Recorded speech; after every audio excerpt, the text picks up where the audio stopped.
Hello विद्यार्थी मित्रांनो, मी सगळ्यांचं स्वागत करत आहे आपल्या मुकेश सर यूट्यूब चॅनलवर.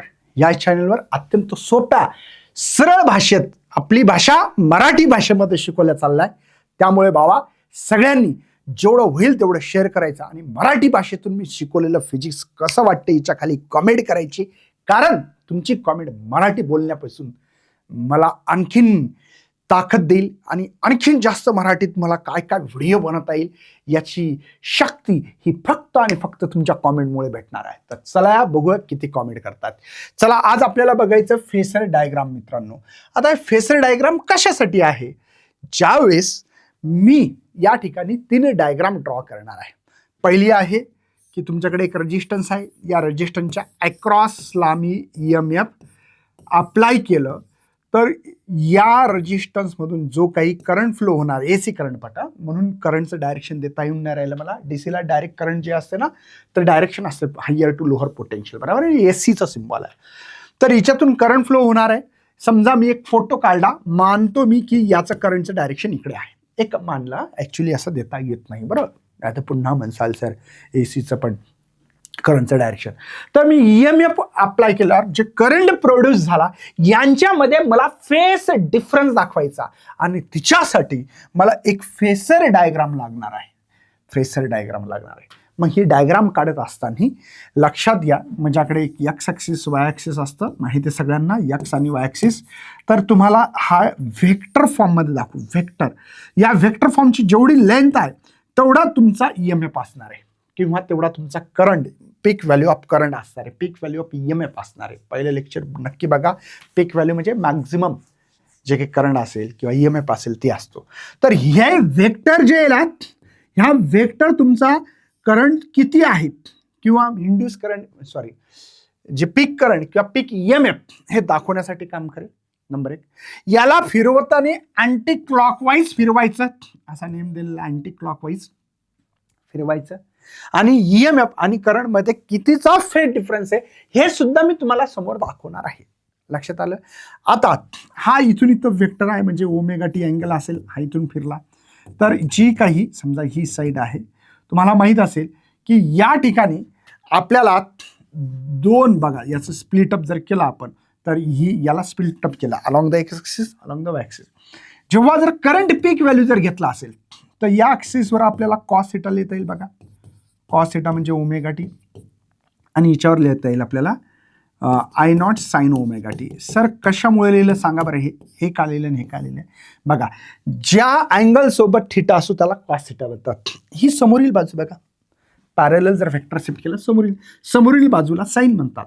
बघा, या ω tच्या समोरील बाजू वाय ॲक्सिस आहे, शिफ्ट केलं ना मी, आणि ही axis X axis along the side आहे, म्हणजे ॲडजस्टंट साईड आहे. समजलं का? ओके. बघा, दिलेला statement, we represent the alternating current and alternating EMF rotating vector घेतलेला आहे. अँगल बिटवीन देम है ना, equal phase difference between the current and EMF. The rotating vector is called, त्यालाच फेस वेक्टर असं म्हणता येईल. किंवा बघा, rotating vector represent a quality varying the sinusoidally with time is called as the phasor diagram, पण तुम्ही त्याला म्हणू शकता. चला, आपल्याला याच्यावर उपयोगात जेव्हा येईल तेव्हा आणखीन चांगलं समजेल. बघा, phasor for alternating EMF and alternating current are inclined horizontal axis, है ना, ω t or ω t plus alpha, rotating anti clockwise direction दाखवायचं. Length of arrow represent the maximum value. हे जे काही एरो आहे ना, हा आपण मी आता सांगितलं I0 के E0 ची व्हॅल्यू दाखवतो. जेवढा जास्त मोठा तेवढा EMF किंवा करंट जास्त, जेवढा छोटा तेवढा करंट कमी जास्त असतो. ठीक आहे, याच्यावर का आपल्याला जास्त बोलायचं नाही आहे. आपला मेन उद्देश आहे different type of AC circuit. AC रेजिस्टन्सच्या अक्रॉस यूज करणारे, बघा, AC व्होल्टेज अप्लाय करायचं रेजिस्टन्स. तर आपल्याला 2 गोष्टी काढायच्या. एक EMF, आपल्याला माहिती आहे ACचं EMF एवढंच असतं. आता हे फिक्स आहे, एक गणित लक्षात घ्या, हे फिक्स आहे. आपल्याला काढायचा असतो करंट, आणि या दोघांमध्ये फेज डिफरन्स सांगायचा, रेजिस्टन्स सांगायचा आणि बोलायचं. ग्राफ, फेसर डायग्राम काढायची. बघा, प्रश्न कसा आहे तो, explain the theory of AC circuit resistance, draw the phasor diagram काढायचे व्होल्टेज आणि करंट मधला. आता बघा, सपोज तुम्ही काय केलं, एक रेजिस्टन्स घेतला, त्याच्या अक्रॉस EMF वापरला. हे EMF ची व्हॅल्यू काय असते? E0 sin ω t असते. ठीक आहे. तर सपोज द रजिस्टर आहे कनेक्टेड एसीच्या अक्रॉसमध्ये केला EMF आणि आपण तिथं आता एखाद्या इन्स्टंटला म्हणजे तुम्ही का ॲक्च्युली याच्यात करंट कसा फ्लो होतो माहिती आहे का, असा असा असा असा. पण आपण असं नाही करणार, आपण असाच मानणार आहे. आपण एक फोटो काढला असं मानू आणि या रेजिस्टन्समधून करंट फ्लो होत आहे असं मानत आहे. तर EMF किती अप्लाय केले तुम्ही सांगा, E0 साइन ओमेगा टी. पण व्होल्टेज लॉ माहिती आहे ना तुम्हाला, क्रॉस रेजिस्टन्सच्या IR किती EMF आहे, तर बघा E is equal to I into R. मला करंट काढायचं आहे म्हणजे काय येईल, E अपॉन R. समजते ना बाबा, ओके. तर करंट काढायचं ईची व्हॅल्यू E0 बघा साइन, हा ओम्सला आहे सरळ सरळ, omega T divide by R. तुम्हाला एक लक्षात आला असेल, I इज इक्वल टू याला पीक व्हॅल्यू ऑफ करंट म्हणून, हा करंटचा फॉर्म्युला आहे म्हणून साइन ओमेगा टी.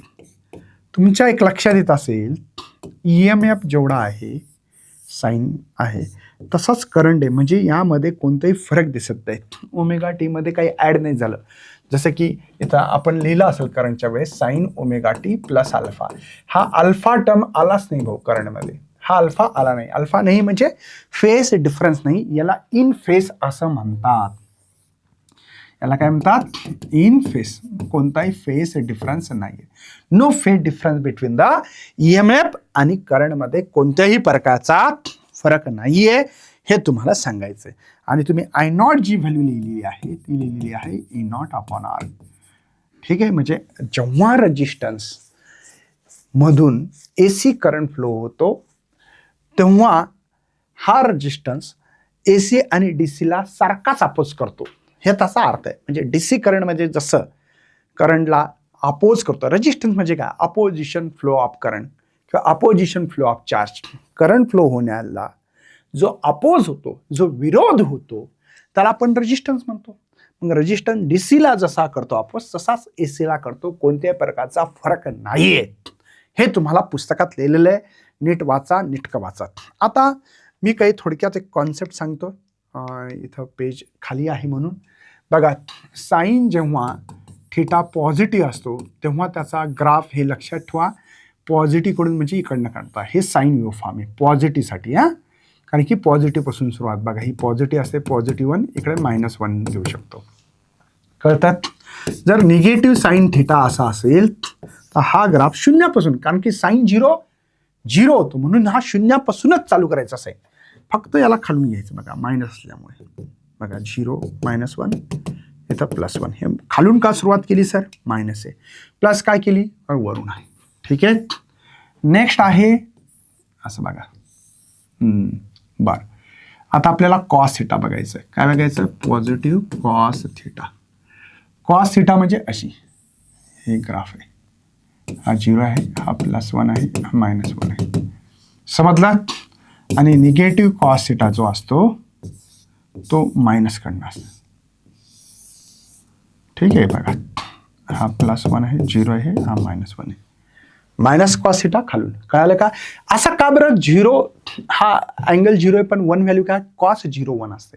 हे ज्याला ग्राफ कळाले त्यांना समोरचं सगळं काही समजून सांगायची गरज पडणार नाही. आता हा साइन प्लसच आहे, ह्या पण प्लसच आहे, पण इथे मी ग्राफ काढत असताना नीट लक्ष घ्या मी काय लिहित होतो बाबा. मला पहिल्यांदा EMF घेतो जे अप्लाय केलं, इथे घेतलं, इथं तुमचं पॉझिटिव्ह E0 आहे, इथं 0 आहे आणि इथे आपलं निगेटिव्ह E0 आहे. ठीक आहे, कळालं.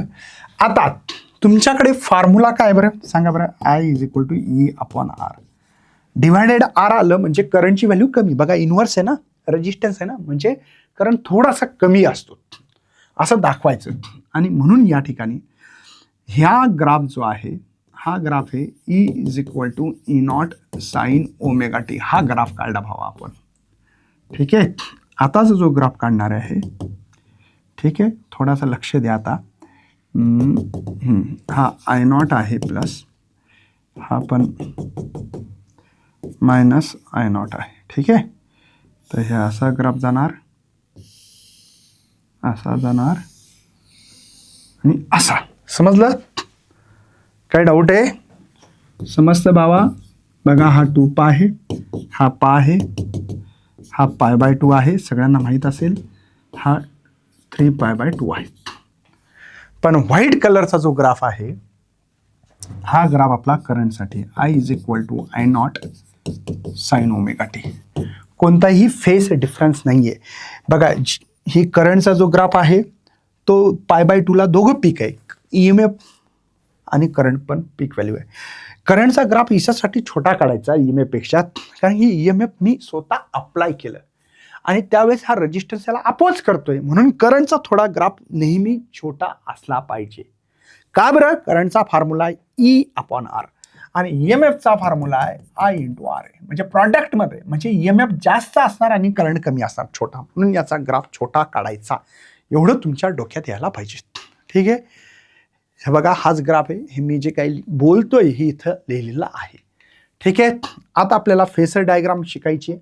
फेसर डायग्राममध्ये या ठिकाणी हे जो काही ग्राफ आहे हा दोघांचा ग्राफ तुम्हाला सेमच आहे, म्हणून इथं थोडंसं सेकंड क्वेश्चन जेव्हा शिकवेल तेव्हा आणखीन चांगलं समजणार आहे.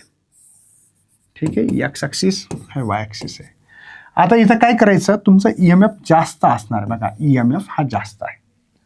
ठीक आहे, तर हा EMF तुम्हाला इथे जो काही अँगल असेल तुमचा ω t, ठीक आहे, आणि हे तुमचं EMF आहे. बघा हा EMF आहे आणि हा करंट आहे तुमचा. ठीक आहे, तर तुमच्या एक लक्षात यायला पाहिजे की हा जो काही आहे हा EMF मला जर दाखवायचं आहे, ही अँगलची समोरची बाजू आहे, तर हा असणार आहे E0 sin ω t. लक्षात येतं EMF. पण आता बघा करंट मी इथपर्यंतच काढतो, पीक व्हॅल्यू ऑफ करंट. आता जसं इथं लिहिलं का तसं इथंच इक्वेशन लिहू शकता, फक्त गोंधळ होईल. हा जसं कसं लिहिलं, ही जी लाईन आहे अपोजिट आहे म्हणून E0 sin ω t. ही व्हाईट कलर इथं लिहिण्याऐवजी मी इथे पण लिहू शकतो, कारण की पॅरेलल आहे ना, हे पॅरेलल आहे, लिहू शकतो. म्हणून इथं peak value of current sine ω t. काही लोक म्हणतील सर मला इथे इक्वेशन लिहायचं असं, तर लिहा, फक्त गडबड होऊ शकते म्हणून लिहिलं नव्हतं. ठीक आहे, ओके. फेसर आता दोघं एकाच लाईनीवर का बरं? कारण की ह्या साइन ω t आहे, हा पण साइन ω t EMF आणि करंट, म्हणून एकाच लाईनवर फक्त EMF ची व्हॅल्यू जास्त, पीक व्हॅल्यू ऑफ EMF जास्त आहे आणि करंट छोटा आहे इथे. ठीक आहे, तर मला असं वाटतं ह्या सगळ्या गोष्टी तुम्हाला कळायला असतील. तर समोर आता डिफरंट टाईप ऑफ AC सर्किटमध्ये आपण AC अप्लाय करणारे इंडक्टर. इंडक्टर म्हणजे काय नाही, वायर गुंडाळलेला असतो. ठीक आहे, तर तो कसा असतो, असा असतो. मला इथे मस्तपैकी एक डायग्राम स्वतःच्या हाताने ड्रॉ करून मला समजून सांगायचा प्रयत्न करायचा आहे. बघा हा इंडक्टर आहे असा. आता तुम्हाला पहिला एक चॅप्टर आहे EMI. तो चॅप्टर जर माहीत असेल तर हा क्वेश्चन समजायला सोपं जाईल. हा, ठीक आहे. मी इथं AC वापरतोय आणि AC मधला EMF E0 sin ω t बाबा. ठीक आहे, इथे करंट जात असावा आणि इथं करंट फ्लो झाल्यामुळे याच्यात मॅग्नेटिक फील्ड तयार होते आणि फ्लक्स चेंज झाल्यामुळे एक इंड्यूस EMF इंड्यूस करंट त्याला अपोजिट दिशेने तयार होत असतो. सेल्फ इंडक्टन्समध्ये स्वतःमध्ये बदल होतो. हा आपण सेल्फ इंडक्टन्स आणि म्युच्युअल इंडक्टन्स EMI नावाच्या चॅप्टरमध्ये शिकला. प्लीज तो व्हिडिओ जाऊन बघा, तरच हे समजणार, नाही ते नाही समजणार. ठीक आहे, असं वाटेल की मुकेश सर काय बोलायले. ठीक आहे, तो EMF आहे आपल्याकडे E0 sin ω t. आणि इथे जे या ठिकाणी मी थोडक्यात जर असं समजून सांगतो, तुम्हाला जर लक्षात येत असेल तर, मी इथं असं एक रेहोस्टॅट घेतला होता. ठीक आहे, बॅटरी घेतली होती मी, कॉम्बिनेशन ऑफ सेल, नंतर की घेतली होती, नंतर मी स्वतः एक कॉईल घेतलं होतं. कॉईल जरा जबरदस्त घ्यावं लागेल. ठीक आहे, असं असं असं असं. ठीक आहे, बरोबर आहे. की क्लोज केली, बॅटरी, इथं रेहोस्टॅट घेतला होता. मी काय करायचो, की क्लोज केली की लगेच याच्यात करंट फ्लो होत होता. करंट फ्लो झाला, मी करंट व्हॅरिएशन करू शकतो. याच्यामध्ये करंट फ्लो झाल्यामुळे मॅग्नेटिक फ्लक्स चेंज व्हायचा. काय तयार व्हायचं, मॅग्नेटिक फ्लक्स. इथे मॅग्नेटिक फ्लक्स तयार व्हायचा असा आतमध्ये. हा फ्लक्स चेंज करू शकतो करंट चेंज केल्यामुळे, आणि स्वतःमध्ये एक इंड्यूस EMF तयार होईल. आणि इंड्यूस तयार झाल्यामुळे हा एक इथे जे काही EMF तुम्ही अप्लाय केलं ते त्याच्या विरुद्ध दिशेने EMF तयार होईल. E' म्हणून आपण म्हटलं असतं, किंवा E म्हणा, याला E' म्हणा, जे म्हणायचं ते म्हणा. म्हणजे जे काही तुम्ही इंड्यूस EMF वापरलं त्याच्या विरुद्धात मी असा शब्द वापरला होता हिंदीत, जो हो रहा है इसको अपोज, लीन्स लॉ म्हणलं होतं. आणि त्यामुळे इंड्यूस EMF किती तयार होते, -L di/dt. जेवढा करंट चेंज, कुठून करंट चेंज केला मी, या रेहोस्टॅटद्वारे करंट चेंज केला. ठीक आहे. पण मी काय म्हणलं, तुम्ही जेवढा EMF इथं तयार होणार, हे जे काही अप्लाय केला त्याच्या विरुद्ध एक लीन्स लॉ जे होत आहे त्याला विरोध करतो. म्हणजे -EMF इंड्यूस तयार करून, म्हणजे मॅग्नेटिक फील्ड समजा इकडं असेल माझी अशी, तर इकडनं एक मॅग्नेटिक फील्ड तयार होतं याच्या अपोजिटमध्ये, आणि EMF इंड्यूस तयार होतो. म्हणून इथं मायनस मी एक साईन देणार आहे, एवढं लक्षात घ्या. नाही तर भरपूर विद्यार्थ्यांना हे मायनस साईन आलं कुठून माहिती नसतं E डॅश.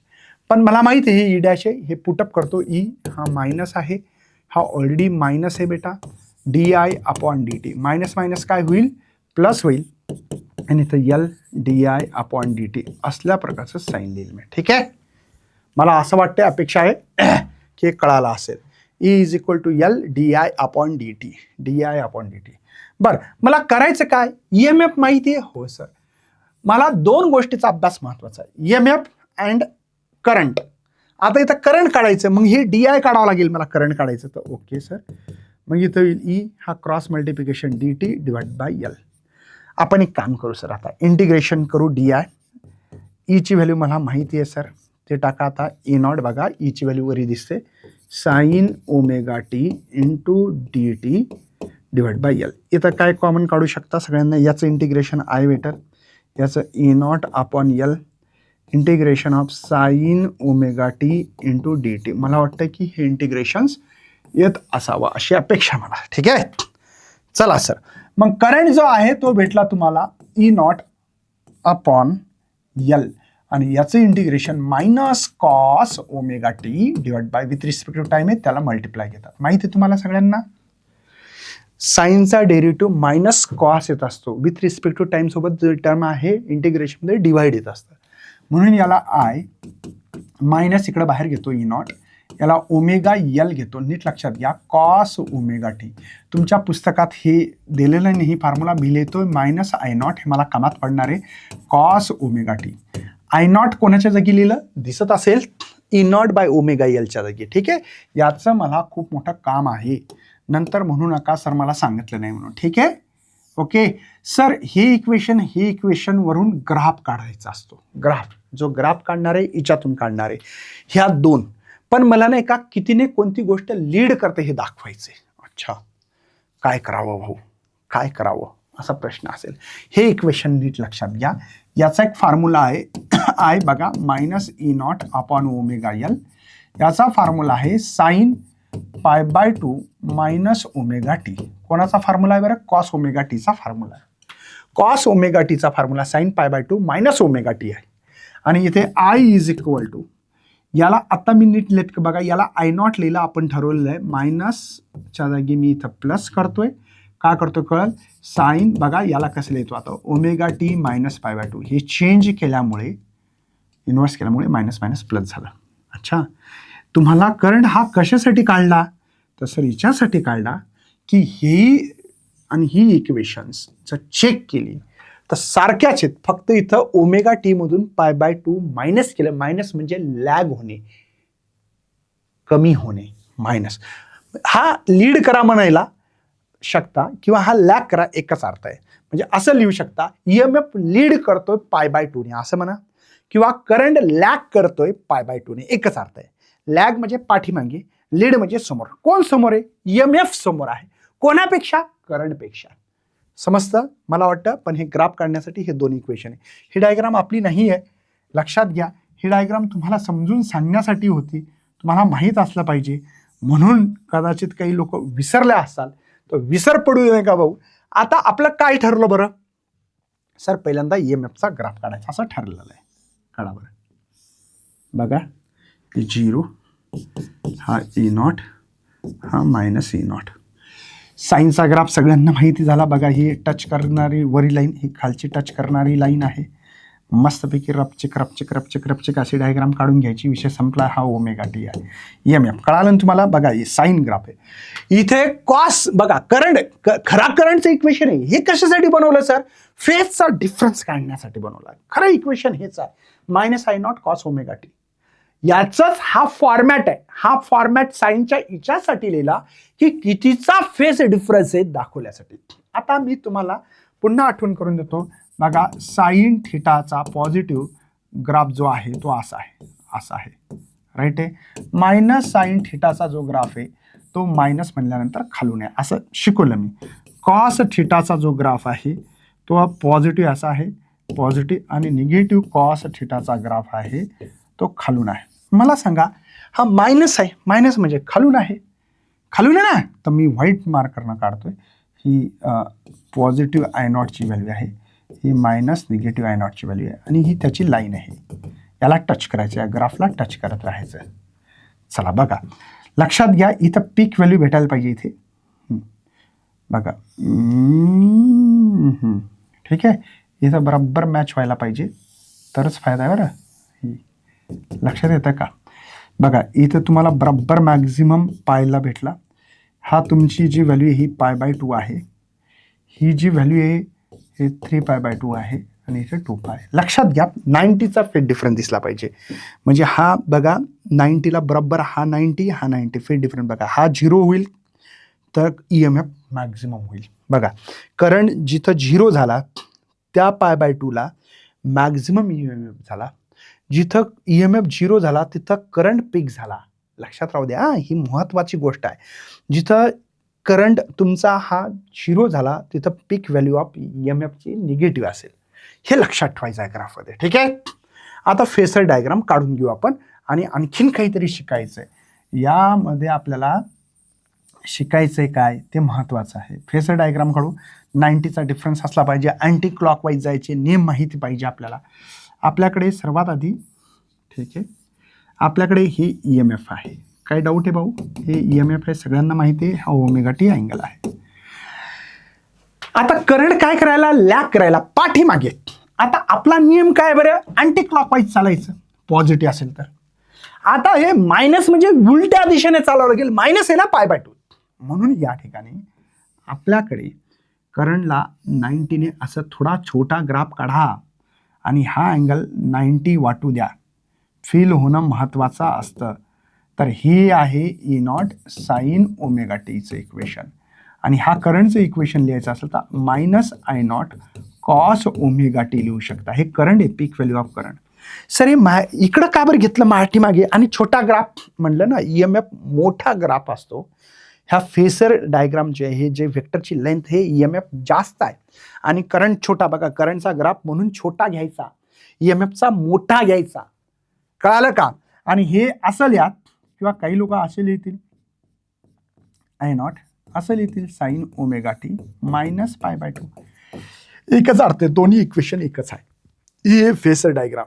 90चा फरक करंट आणि EMF मध्ये दिसला पाहिजे, वाटला पाहिजे, फील झाला पाहिजे. मोजत काढायची बसत गरज नाही. ठीक आहे. हे बघा हे डायग्राम आहेत, हे फेसर डायग्राम आहे. आता आपल्याला महत्त्वाचे कॉन्सेप्ट आहे. ठीक आहे. आता मला सांगा की तुमच्याकडे फार महत्त्वाचा कॉन्सेप्ट होता, फार. करंट इज इक्वल टू बघा मायनस है ना E0 अपॉन ω/L. लास्टचं इक्वेशन तुमच्या लक्षात असू द्या. ω/t -π/2, तर हे प्लसमध्ये येऊ द्या, है ना. हे काही चुकीचं तर नाही लिहिलं नाही, इथे नाही, बराबर लिहिलं. चला ओके ओके ओके, बराबर आहे. मला सांगा या इक्वेशनला तुम्ही असं लिहिलं होतं का, I0 आठवतं का, साईन ω/t -π/2 लिहिलं.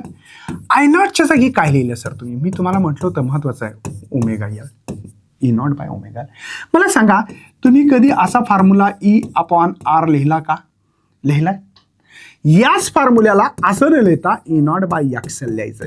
हा एक रेजिस्टन्स आहे, पण इंडक्टरचा रेजिस्टन्स आहे.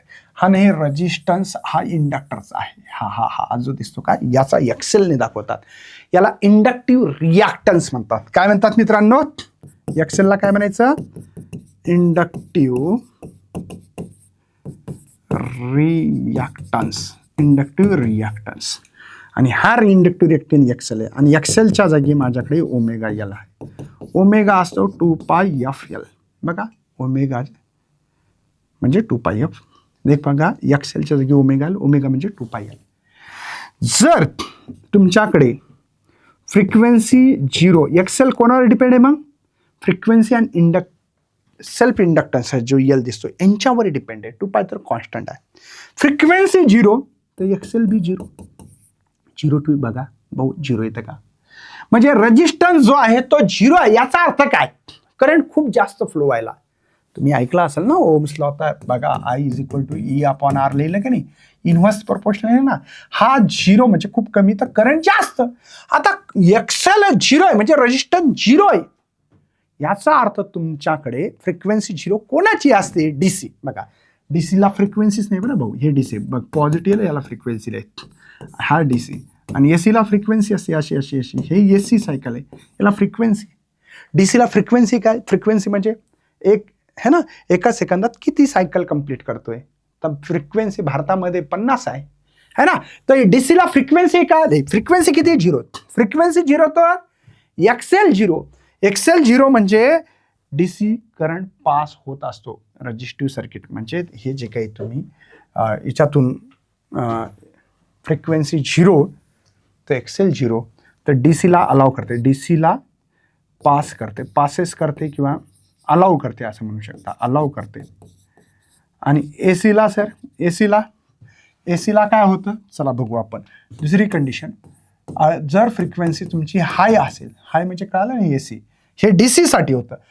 हाय असेल फ्रिक्वेन्सी हाय तर एक्सेल पण हायच असेल सर. आता हे काय सर? एक्सेल बघा या फॉर्म्युल्यात टाका. Excel = 2πL. फ्रिक्वेन्सी जास्त तर एक्सेल जास्त. आता एक्सेल जास्त म्हणजे रेजिस्टन्स जास्त. रेजिस्टन्स खूप जर झाला, व्हेरी हाय फ्रिक्वेन्सी असेल तर हाय रेजिस्टन्स वाढला तर करंट कमी म्हणजे करंटला ब्लॉक सुद्धा होऊ शकतो. म्हणून हा एसी काय करतो? एसी हाय फ्रिक्वेन्सीला काय करतो? एसीला ब्लॉक करतो. ब्लॉक करणे समजतं का? ब्लॉक करतो. ब्लॉक म्हणजे जाऊ देणार नाही. हा इंडक्टर एसीला पास करू देत नाही, डीसीला पास करू देते याचा अर्थ आहे. डीसी अलाव करते. डीसी जर लावलं तर हा अलाव करते. आणि व्हेरी हाय फ्रिक्वेन्सी असलं तर एसीला ब्लॉक करून टाकतो हा इंडक्टर. जाऊ देत नाही, एसी करंटला जाऊ देत नाही, हा त्याचा अर्थ. ठीक आहे, खूप कॉन्सेप्ट सांगण्याचा प्रयत्न करतोय. आता इंडक्टिव्ह रिॲक्टन्स प्रश्न आलेला. Inductive reactance, capacity reactance, impedance याच्यावर. ते आपण इम्पिडन्स नंतर शिकणार. ठीक आहे, हे मी जे लिहून दिलं हे सगळं बघा इथं आहे ना. It imply pure inductor offer the 0 resistance to DC, can not reduce DC. Reduce करत नाही डीसीला, पासेस करते डीसीला आणि ब्लॉक एसीला व्हेरी हाय फ्रिक्वेन्सी. ठीक आहे. Inductive circuit self induce EMF oppose the growth as well as decay the current. Oppose होते, इट सेल्फ होते, माहिती आहे ना, लिन्सला लागतो. आता कॅपॅसिटर बघायचं आपल्याला. काय बघायचं? कॅपॅसिटर. माझ्या हाताने मी मस्त डायग्राम ड्रॉ करतोय, तुम्ही फक्त बघा. आता मस्त लगी इथे एक दिला कॅपॅसिटर काढून भाऊ, इथं लावला माझा एसी. हा कॅपॅसिटर आहे. एसी आहे म्हणजे E0 sin ωt इक्वेशन्स आहे. याला धरा मस्त रपचिक इथं लिहून टाका आणि विषय समोर घ्या. चला, EMF किती वापरला आपण? E0 sin ωt. तुम्हाला कॅपॅसिटरची कॅपॅसिटी माहित आहे का? Q/V. मी ऐकले असेल, तुम्ही ऐकले असेल है ना. राईट आहे, असेच लिहिले असेल. जर मला इथं चार्ज काढायचं तर Q = C × V. पण Q याला CE म्हणू, कारण की इथं EMF अप्लाय केला आपण, पोटेन्शियल डिफरन्स नाही. डेरिव्हेटिव्ह बनवू का? dQ/dt. माहिती आहे ना का बरं केला? करंट काढायचा. मला EMF माहिती आहे ना. EMF आणि करंटचा गोंधळ भाऊ हिच्यात, दुसरं काहीही नाहीये. चला मग मी इथं काय केलं? d/dt CE. पण ईची व्हॅल्यू मला माहिती आहे सर, टाकून देऊ का? बरं जाऊ द्या. याला करंट म्हणू शकतो आपण. dQ/dt, d/dt C इथे E0 sin ωt. ईची व्हॅल्यू आपण हे टाकली. सर इथं तुमचं I हे CE0 साईनचा डेरिव्हेटिव्ह cos ωt आहे. विथ रिस्पेक्ट टू टाईम त्याला मल्टिप्लाय, इंटिग्रेशनमध्ये डिवायडेड घेतलं होतं विथ रिस्पेक्ट टू टाईम सोबतची टर्म. डेरिव्हेटिव्हमध्ये मल्टिप्लाय करतात, गुणिला करतात. ठीक आहे, म्हणजे C ये पहा काय CE0 omega cos ωt equation म्हटलं. ठीक आहे, म्हणजे इथे तुम्ही यालाच थोडंसं रिअरेंज करून देतोय. बघा इथे ई नॉट डिवाइड बाय 1/ओमेगा c कॉस ओमेगा टी. हे कळालं भावा. डिवाइडचा डिवाइड न्यूमॉनिटर जातो बघा. ई नॉट 1/ओमेगा c. 1/ओमेगा c. Omega is the angular frequency, C is the कॅपॅसिटरची कॅपॅसिटी आहे. असं का लिहिलं बरं तुम्हाला कळेल बघा. इथे मी लिहू शकतो आय नॉट, ही आय नॉटची व्हॅल्यू आहे कॉस ओमेगा टी. तुम्हाला ग्राफ काढताना काय करायचं बरं, या दोघांचा उपयोग करायचा. हा करंट ग्राफ काढताना हा, आणि हा EMF, या दोघांचा उपयोग ग्राफसाठी असतो. पण मला या फॉर्मॅटमध्ये हे इक्वेशन्स लिहायचे. कॉसमध्ये नाही लिहिलं तर चालते का? चालतं. पण साईनमध्ये याच्यासाठी की बाबा कितीचा फेज डिफरन्स आला परफेक्ट दिसेल बघा. याला कसं लिहितात सांगा बरं. आय नॉट कॉसला साईनच्या फॉर्ममध्ये लिहायचं, तर साईन बघा ओमेगा टी प्लस π/2. माहिती आहे बाबा? कळतं? समजलं? ओके ओके, समजतं का? बोके, काय डाऊट आहे? समजतं का? यास समजलं. चला आता समोर जाऊ आपण. काय फरक आहे बरं हिच्यात आणि हिच्यात? काय फरक आहे सर? 90चा फरक आहे. कसा कळाला बघा. साइन ओमेगा टी इथं π/2, म्हणजे इथं करंट लीड करतोय आणि EMF लॅग करतोय. करंट लीड करायला समोर चालला π/2. चला हिच्यावरून आपल्याला ग्राफ काढायचा होता.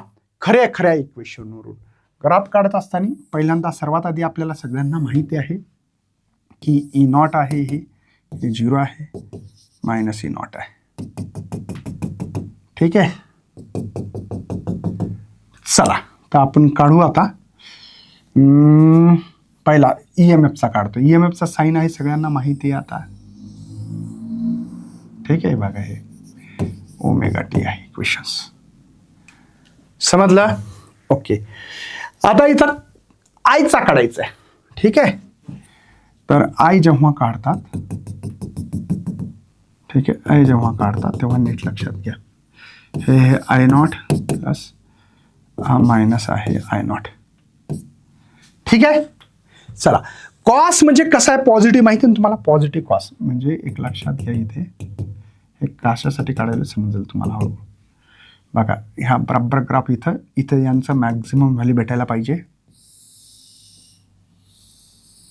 ठीक आहे. बघा हे सर तुम्हाला कसं कळालं? लक्षात घ्या 90चा जो काही फरक आहे तिथं नेमकं असायला पाहिजे. जिथं EMF पीक आहे तिथं कॉस जे करंट आहे तिथं मिनिमम भेटला पाहिजे. आता इथं बघा हे करंट EMF किती आहे बरं? 0 आला. त्यावेळेस तुमचा करंट हा पीक व्हॅल्यू दिसला पाहिजे. पीक व्हॅल्यू मायनस असो का प्लस असो. जेव्हा तुमचा करंट 0 आहे तेव्हा EMF मॅक्झिमम बघा. इथं जेव्हा 2π आहे हे लक्षात येत असेल तुम्हाला. बघा हे π, हे 3π/2 आहे. हा ग्राफ कळणं गरजेचं आहे. हिच्यावरूनच फेसर डायग्राम काढायचा. नीट लक्षात घ्या. फेसर डायग्राम काढतोय आता. फेसर डायग्राम काढत असताना मी या ठिकाणी पीक व्हॅल्यू ऑफ EMF काढतो. हा ओमेगा टी आहे, सगळ्यांना माहीतच आहे. ठीक आहे. तर इथं E not sign omega T equation येईल. राईट आहे. आता तुम्हाला पीक व्हॅल्यू जी आहे करंटची ती काढायची आहे. पण ही कशी आहे बरं? Anti clockwise. पॉझिटिव्ह ना, पॉझिटिव्ह π/2 आहे. मायनस होतं म्हणून आपण क्लॉकवाईज. आता अँटी क्लॉकवाईज समोर जायचं 90नं. कन्सिडर करतो की 90 अँगल इथे असेल कुठेतरी आणि लहान ग्राफ आहे. महत्वाचं काय? हा ग्राफ लहान असला पाहिजे. हे करंटचं इक्वेशन्स आहे. समजतं का? हे करंटचं इक्वेशन इथे जसं EMF लिहिलं, ठीक आहे, तसंच इथे बघा इथं बरोबर परपेंडिक्युलर असलं पाहिजे 90 अँगल. तर 90चा फेज डिफरन्स आला पाहिजे. इथं तुम्हाला ग्राफ दाखवतं बघा. हे तुमचा हा ग्राफ आहे. हे सगळं मी कॅपॅसिटिव्ह, याचे क्वेश्चन्स कसे येतात कॅपॅसिटिव्ह. आता रिॲक्टन्स शिकायचं आपल्याला. ठीक आहे. मी रिॲक्टन्सबद्दल बोलतो इथे आणि समोर जातोय. कसं करू मी? ठीक आहे. एक पेज भेटलं पाहिजे मला. हा इथं घेऊ आपण. ठीक आहे. आता मला एक सांगा, मी हे जे इक्वेशन्स लिहिले त्यावेळेस खरं इक्वेशन असं होतं माझ्याकडे. खरं इक्वेशन्स असं होतं है ना. ई नॉट 1/ओमेगा c माहिती आहे तुम्हाला. आत्ता असलेलं साइन ओमेगा टी प्लस π/2. या ठिकाणी तुम्ही इक्वेशन्स काय लिहिलं बरं? आय नॉट लिहिलं होतं. बघा हेच इक्वेशन इथं आहे. Sine omega T plus π/2. Right आहे. आता हा आय नॉट म्हणजे काय लिहिलं बरं तुम्ही, E not upon 1 upon omega C. आता खरं जर इक्वेशन लिहायचं झालं तुम्ही ई नॉट बाय एक्सी, एक्सी इज द कॅपॅसिटिव्ह रिॲक्टन्स आहे. याचं एक्सीचं नाव काय आहे, कॅपॅसिटिव्ह है ना रिॲक्टन्स आहे. हे लक्षात आलं का, कॅपॅसिटिव्ह रिॲक्टन्स. आणि या एक्सीच्या जागी 1 बाय ओमेगा सी आहे, 1 बाय ओमेगा सी. बघा ना, एक्सीच्या जागी 1 बाय ओमेगा सी दिसते. अच्छा, पण ओमेगा काय आहे सांगा बरं, 2 पाय एफ फ्रिक्वेन्सीचं रिलेशन आहे, सी ॲज इट इज. म्हणजे या ठिकाणी तुम्हाला जर केसेस ठेवायच्या असेल, तुमच्याकडे जर डीसीचं उदाहरण घेतलं, हे डीसीमध्ये फ्रिक्वेन्सी 0 आहे. आता इथे जर तुम्ही विचार केला तर एक्सीची व्हॅल्यू आहे 1 बाय 2 पाय एफ सी. आता मला सांगा 1 बाय 0 येईल, एफची व्हॅल्यू 0 आहे ना, तर मल्टिप्लिकेशन 0 येईल. 1 बाय 0 म्हणजे इन्फिनिटी. म्हणजे तेव्हा तुमच्याकडे हा जो एक्सी आहे हा इन्फिनिटी भेटेल. इन्फिनिटी म्हणजे खूप जास्त. रेजिस्टन्स जास्त तर करंट कमी. करंट कमी म्हणजे डीसीला हा काय करेल, कॅपॅसिटी सर्किट ब्लॉक करेल. लक्षात घ्या, डीसी ब्लॉक होईल. डीसीला फ्रिक्वेन्सी असते का, नाही. का बरं, स्ट्रेट ग्राफ आहे ना याचा. तर यांचा ग्राफ का असा स्ट्रेट आहे बाबा, हा स्ट्रेट आहे. फ्रिक्वेन्सी 0 तर एक्सी इन्फिनिटी, कारण की 1 बाय एफ सी. आता 1 एफची व्हॅल्यू 0 ठेवली तर 2 पाय सी मल्टिप्लाय 0 0 होईल. 1 बाय 0 म्हणजे इन्फिनिटी, म्हणजे याचा रेजिस्टन्स खूप जास्त आहे. एक्सीचा जो काही आहे रेजिस्टन्स व जास्त, याचा अर्थ इन्फिनिटी म्हणजे जास्त. इतका जास्त आहे की करंट फ्लो होणार नाही, म्हणजे करंट डीसीचा फ्लो होणार नाही, म्हणजे ब्लॉक होणार आहे. दुसरी कंडिशन आहे आता एसीसाठी, फ्रिक्वेन्सी जर तुमच्याकडे हाय असेल, जास्त असेल, फ्रिक्वेन्सी हाय, बघा हाय म्हणजे मोठा नंबर, असं मानू की आपण इन्फिनिटी मानू, तर 0 उत्तर भेटेल. 1 बाय इन्फिनिटी 0. फ्रिक्वेन्सी खूप हाय, हाय म्हणजे इन्फिनिटी मानली, मग 1 बाय इन्फिनिटी काय असते, 0. रेजिस्टन्स 0 होऊन जाईल, म्हणजे इथे एक्सी जो आहे तुमचा हा कसा होईल, हाय होईल, नाही लो होईल. लो, 0 म्हणजे लो आहे ना, लो होईल. फ्रिक्वेन्सी जरा हाय असेल तर तुमच्याकडे इथे एक्सी हा स्मॉल भेटणार आहे. स्मॉल म्हणा, स्मॉल. आता स्मॉल, रेजिस्टन्स स्मॉल, तर करंट जास्त फ्लो होईल या कॅपॅसिटी सर्किटमध्ये, म्हणजे इथे तुम्हाला एसीला पास करेल. एसीला काय करेल, पासेस करेल. पासेस करेल किंवा अलाव करेल, जे लिहायचं त्याला अलाव करेल, असं पण लिहितात, अलाव करणार आहे है ना. एसी अलाव पण करेल. हे त्याचे कॉन्सेप्ट होते. हे तिन्ही प्रश्नातून एक प्रश्न विचारत असतात. कॅपॅसिटी प्रश्न असे येतात, इंडक्टिव्ह रिॲक्टन्स, कॅपॅसिटी, इम्पिडन्स आपल्याला नंतर शिकायचं आहे, ते इथं शिकवणं शक्य नाही भावा. हे सगळं मी बघा, डीसीला frequency 0, resistance infinity. Resistance infinity म्हणजे करंट डीसीतून पास होत नाही, आपण सर्किट जसा काम करेल. पण या ठिकाणी आपल्याकडे जर एसी हाय असेल फ्रिक्वेन्सी तर एसीला पास करेल. ही मी तुम्हाला शब्द न शब्द सगळ्या सांगण्याचा प्रयत्न केला. इथं दोघांमध्ये डिस्टिंग्विश बिटवीन क्वेश्चन येत असतो, तर मला असं वाटतं की हे डिस्टिंग्विश तुम्ही करावं. नंतर मी LCR सर्किट काय असते याच्याबद्दल डिटेल 3rd व्हिडिओ येणार आहे. हा 2nd व्हिडिओ होता.